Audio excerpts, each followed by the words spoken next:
Hello and welcome to Working Lunch, the Slow Chambers weekly series where we sit down with our community leaders and bring back some of that connection we've been missing during these challenging times and maybe get to learn some new things about our fabulous community.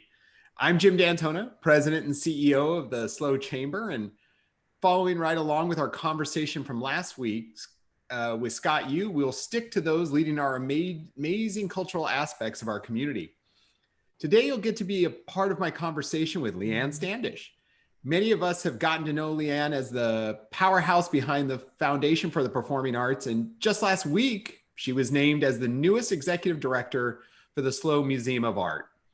Leann has spent her career working in museums ranging from the Fresno Metropolitan Museum of Art, History, and Science to the Perez Art Museum in Miami. She's led major rebranding, PR, and capital campaigns, including raising more than $220 million for the Indianapolis Museum of Art, and overseeing the Miami Art Museum attendance growth from 60,000 to more than 250,000 each year. It is her passion for making the arts accessible that has been long the foundation of her career, and now she's turned her sights on the Slow's own Museum of Art. This should be a fun conversation with Leann about her background, what initially drew her to the art world, and her vision for the future of the Slow Museum of Art. Leann, thanks so much for being here. Thanks for having me. Such a pleasure, and so glad that you're here. I know we always have a fun conversation, so looking forward to today. So as we get to first sit down, where are you zooming in from today, and what's on the menu for lunch? So I'm zooming in from my fabulous new office at the museum. And while we do hang collection art in our offices, I haven't gotten there yet, but I think that this is pretty fabulous. This is my window to the world back here.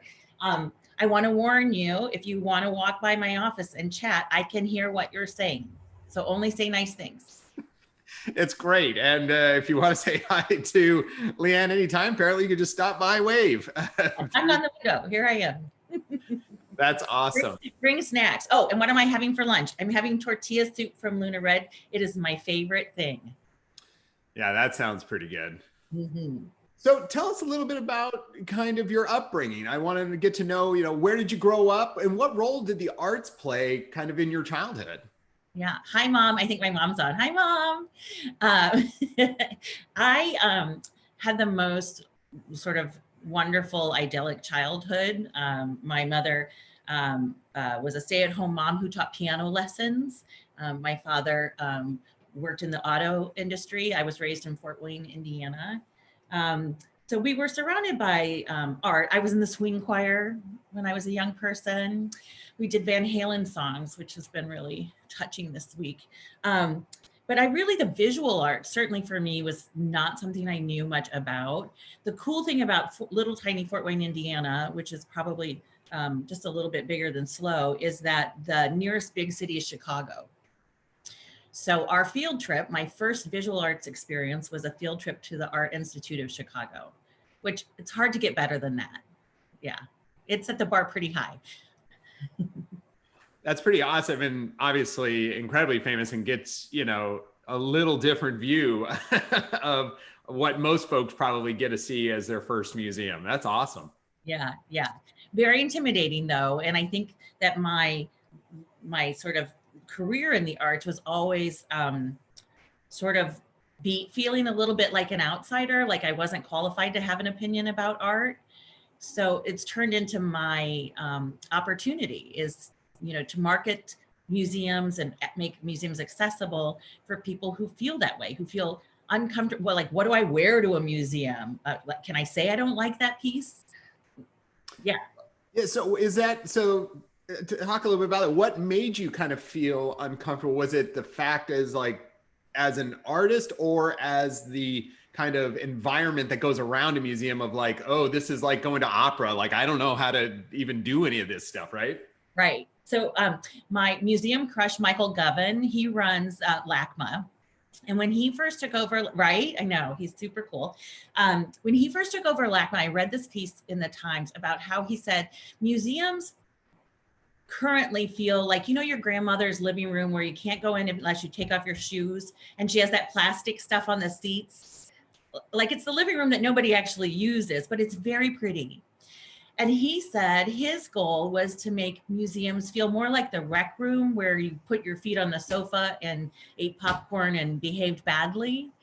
And he did all kinds of programming that made you think, like he did like haircuts in the galleries, like all kinds of crazy programming to sort of remove that barrier of making the arts intimidating.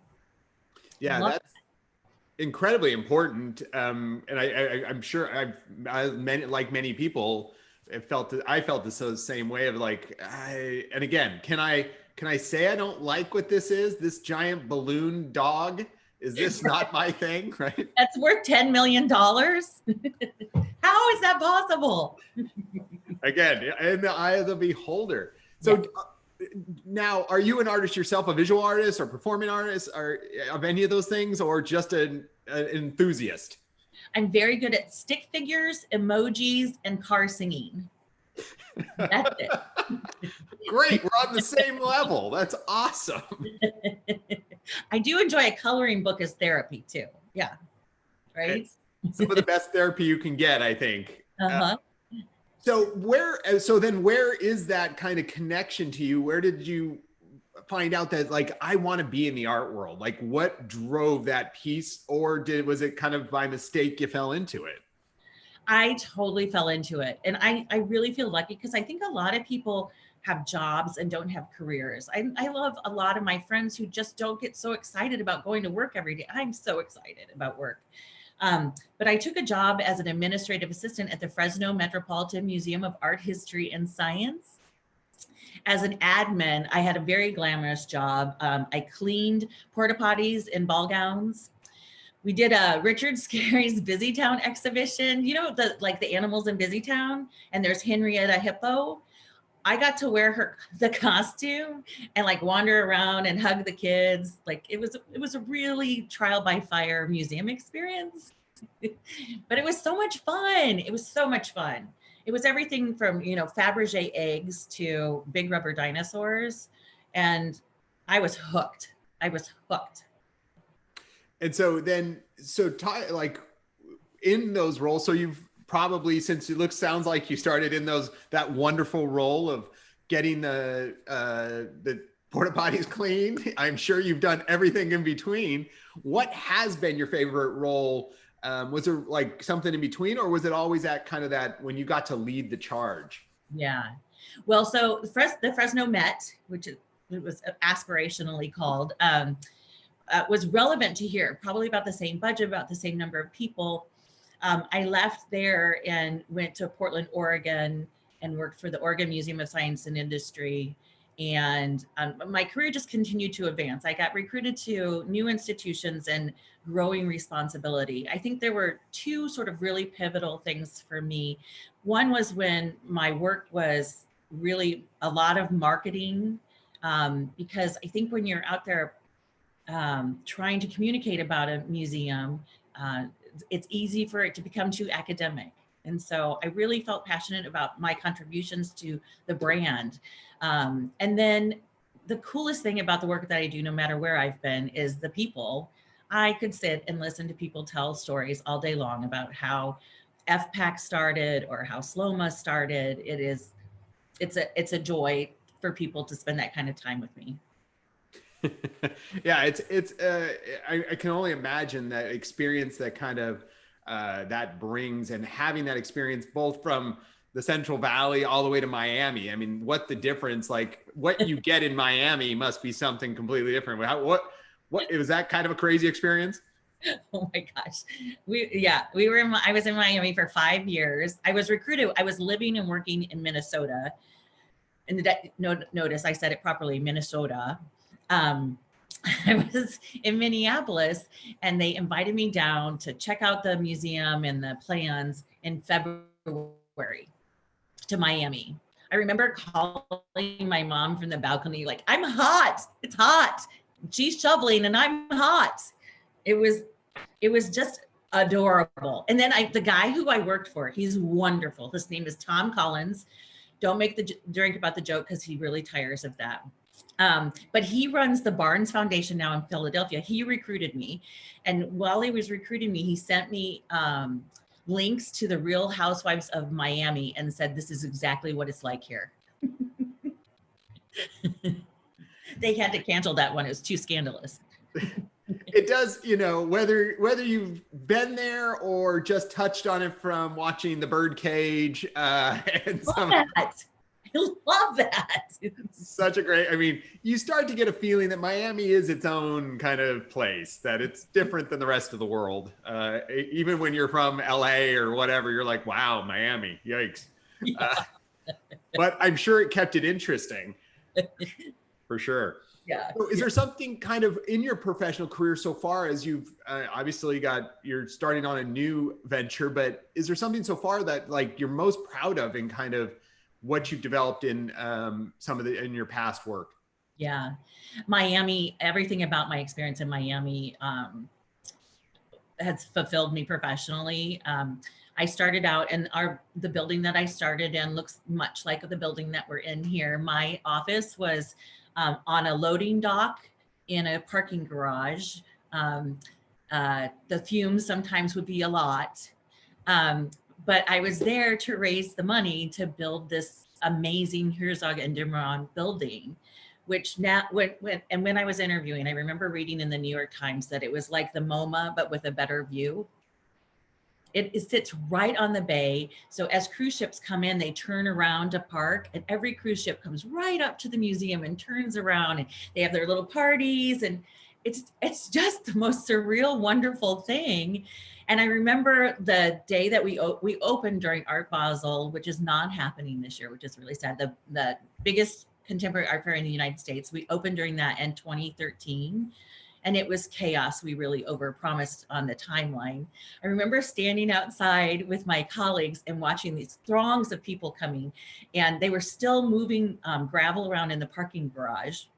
And so you could hear the machines going beep, beep, beep. And I watched this family, and this woman said, look, that's performance art. Yes, it is.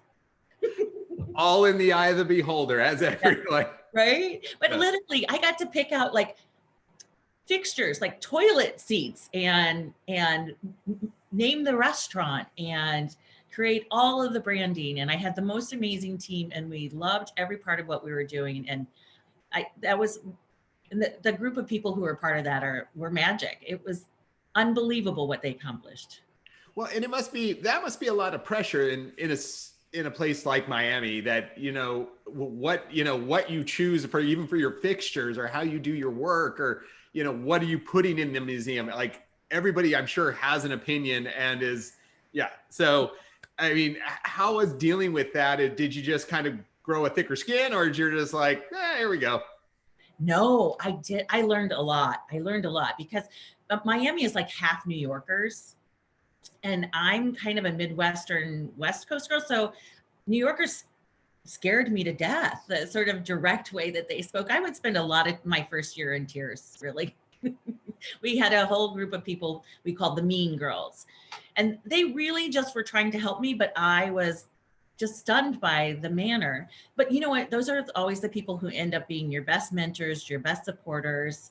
If you can get through the trial by fire, that it's a test of your ability to withstand the hard stuff. So it did make me have a thicker skin. Yeah, I was going to say, and that's from that point is, again, it's, we're very nice here in SLO, and there's not a lot of, direct criticism. But, Miami is more like, okay, I'm just going to stab you, but that's because I love you. Right. Right. I'm not mad at you permanently, just right now. Yes. Well, so New Yorkers and Cubans who yell at, conversationally, everything's yelling, and then they're yelling in Spanish, and I'm getting confused because my Spanish is poor. Like, yeah. That's so funny. So, speaking of the difference between the two, what was your first experience of SLO, and, how'd you get here, and what were your first impressions? Yeah. So I have this sort of strange memory. I'm trying to remember, years ago, my girlfriends and I met here for a wine tasting trip. And I never even really realized where I was. I honestly, when I went to the SLO airport for the first time, when I came back, I thought, I remember this place somehow. Um, so it just imprinted maybe on my brain in a way that I didn't recognize. But my person, Johnny, was raised in Fresno, and we, for Christmas, would meet in California and sort of make our way up and down the coast each year. And I couldn't get enough of the vibe. I just couldn't. It was just heavenly. So much green. So just, I couldn't get in. And things were very intense. We were opening a new museum in Miami. I was the interim director there. This was just my happy place. And so after a couple of trips, I began to say that, this would be my dream. And I guess I got to the place where I was grown up enough to choose for the first time in my life. And thanks to Johnny's support and the fact that he runs his own business, it was an option to choose a place to live and figure out how to make a living there later. Yeah. And that's, again, I share some of that same, in fact, this guy right behind, this art piece behind me, came from my first experience, one of my first experiences in SLO at the Plein Air Festival that used to happen from the Museum of Art. Yeah. And it was one of those impressions where it was just amazing to feel the vibe here when you came from Los Angeles up, and trying to figure out, didn't have that out, like, how am I going to make it work to one day make that kind of home? So it's interesting to hear how people do that. And when you talk to, how does Scott, you like, and Leann, how you guys made it, or what was that impression? It's really great. So now you've been here, obviously you've been doing amazing work for the PAC and the foundation. How's that kind of impression changed, grown over the years? Yeah, it's been 4 years. And someone asked me on the street yesterday, are they charging for parking now? And I got to explain to her how it was working now. And I just felt like I feel like a local in many ways. And then people here have really made sure that I succeeded. People care deeply about the PAC. I mean, there's probably no larger source of pride for the cultural community than the PAC. So the people who have long supported it, who built it, they made it okay for me to be here. They gave me the introductions and the credibility. And those same people, they're the thing that I value the most. And I just do what they say and feel like I'm more local every day. Yeah, well, it's definitely, you fit in, you're doing all the things, you're connecting, people know, even when this announcement came out, we put it on our social media at the chamber, amazing reception to it, because they know who you are and you've really ingrained yourself into that community. So maybe tell us a little bit about what drew you to this position. Obviously you have a background in this, but taking on the challenge of the SLO Museum of Art. Yeah. And it is a challenge. I think recognizing that we are in a building that used to be like a dental office, and then there's another building, and we sort of patched them together. And the donor sign in the lobby is from 1968. That's the year I was born. So this has been a long time coming, right? And amazingly, these artists created an art center that really had a vibrant life. In recent history, Karen Kyle had the ambition to move from an art center, which focuses mainly on local artists making craft, making art, to a museum. And that aspirational goal came from, I think, a lot of work in around 2006 and 7. So they launched a capital campaign with the best of intentions. And then, of course, as all things did, came to a screeching halt in 2008. And then I think it never quite got fully off the ground again, which is easy to have happen. With the sort of the mission changing for the institution, it was evolving. People weren't 100% sure what that meant. So I could see the challenge, having done this work for other museums before. I've been through this evolution. So when I came to town, I really sort of wanted to get in here and help. And I fantasize all the time about what I would do with the museum. I talked about it for so long. A lot of people know exactly the first steps I would take because they've had to listen to me imagine it. That's awesome. And it's one of those things about slow, which is so incredible, right? That we are outsized the assets that we have in this community, and now having you at the Museum of Art, and having, you know, the amazing, like a pack, and Scott you for Festival Mosaic, and all these amazing things for a town of 50,000 people. You know, do you think there is enough resources here to drive and make it even better, you know, from your work in the foundation? Yeah, yeah. So uh, when Derek Johnson, I hope, hi Derek, you're a really smart guy. Derek Johnson used to be in the dark side fundraising world. He's a really knowledgeable guy about philanthropy. And I remember sitting in a meeting once and him saying, everybody has to take their turn around the ambitions around their campaign. And, you know, at that moment, Slow Rep, which is currently the leading cultural arts campaign, and I think it was really a struggle to do two campaigns in the cultural arts at the same time. But to be honest, there is room for all of it. It just needs to find its flow. And so the museum's got some work to do to really become invaluable and essential in every way. And then we'll come back to the ambitions around, you know, making it, having air conditioning, the little things. Well, might be a good thing now that apparently we're going to start hitting 120 degrees occasionally at this point. Yes, Yikes. yes, yes. My first day it was 106. Oof. Well, sorry to hear that. But so besides hopes for, you know, some AC, what are kind of the hopes in the near term and maybe further down the road for the museum? Yeah. So near term, I've been talking about this mural project. The museum's location is one of the most wonderful things about the museum, right on the plaza, right in the middle of downtown. It's really an enviable position for a visual arts institution, but a lot of people don't know about it. It's kind of quiet visually, even from the outside. There's a couple of sculptures that are interesting that hang from the sides of the building, but you might not notice it. And so, and we're in COVID, and so, you know, having hundreds of people in the museum isn't a reality, a real possibility in the near term anyway. So we are going to commission an artist to do a mural project on the building, bringing the building to life and really making everyone super aware that we're here, and and and starting your art experience from outside in. Yeah. Beautiful idea. That's a Yeah. really, yeah, that's awesome. And a great way to just generate some new energy to see something happening on it that it would be new. That's fabulous to hear. Yeah. And you kind of bring up one of the things that is interesting, as we all of our conversations, unfortunately, have to bring this piece in. You know, at last month's Good Morning Slow, you shared some iconic pieces of art and music that were created in kind of societal change and stress.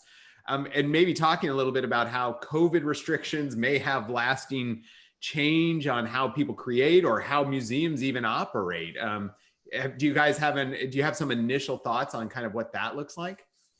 Yeah, I think I was with an artist the other day over coffee, and he was saying how much he loves COVID because he can just stay at home and create art, which, you know, sometimes we all feel that way. I stay at home and watch Schitt's Creek. He creates art, but, you know.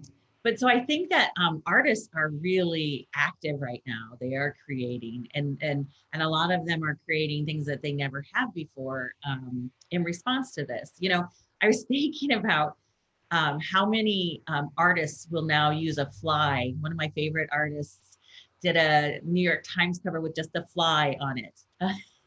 And that'll be a piece in a museum collection that will only make sense in the context of time and memoriam, right? And I love that. I think that's pretty extraordinary.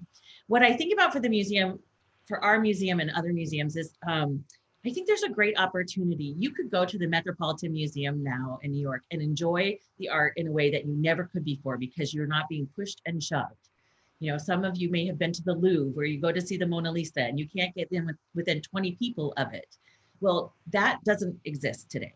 So you'll walk through the museum 6 feet apart. You'll have a completely different experience.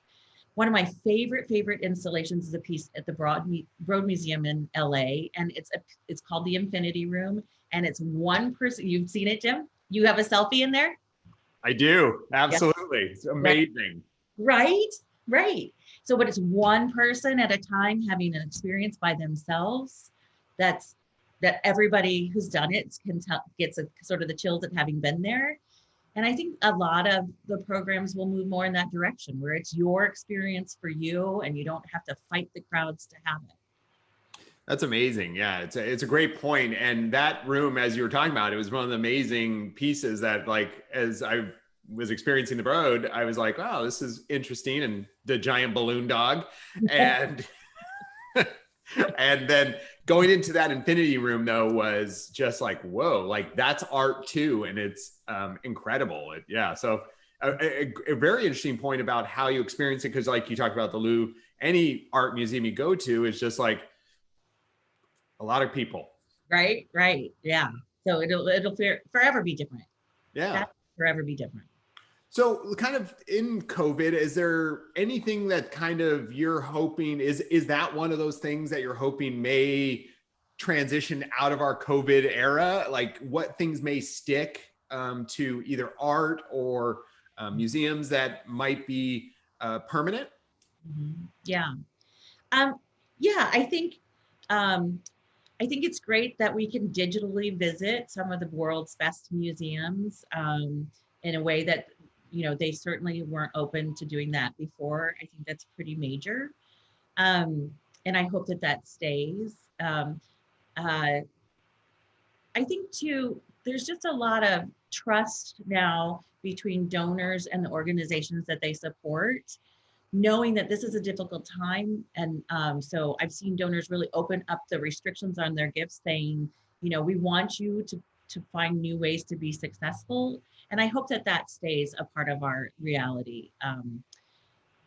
Donors are so critical in this community and every community, and they make the art world go round for sure. That's a fabulous, a really interesting comment. And it did bring some new perspective, right, into this time. Yeah. So we're already into a half hour, which is unbelievable. So kind of wrapping up some final questions. If someone's interested in engaging with the museum, what should their next step be? Yeah. So check out our website, sloma.org. And then also my email address, and I don't know, we don't have a chat, but my email is lstandish@sloma.org. And I want to talk to anybody who wants to talk about the museum. I'm socially distanced, I'm masked up, but I do love a good outdoor coffee right now. And where the weather's perfect. So reach out to me. I want to hear from everybody. That's fabulous. And so the final question that we ask every week, what are you looking forward to this weekend? So I'm going with some girlfriends. I don't know exactly what it is, but we're doing a thing at Tolosa. And so, how could you be mad? This is our beautiful life. So yeah, it's really amazing when you think about it, as everybody's starting, and hearts going out to the folks in the Gulf who are getting hit by hurricanes. There's fires, but we certainly are a lucky crew here that this, especially today, looking gorgeous and fabulous out. And yeah, Tolosa will be a wonderful weekend. Sounds like fun. Yeah. Yeah. Well, Leann, thank you so much for joining us today. It's been a pleasure, as always. Always enjoy talking with you. It's so much fun. And really appreciate the time you spent. Thank you, Jim. Thank you always. So appreciate it. Thank you all who have joined us today and eating lunch with us.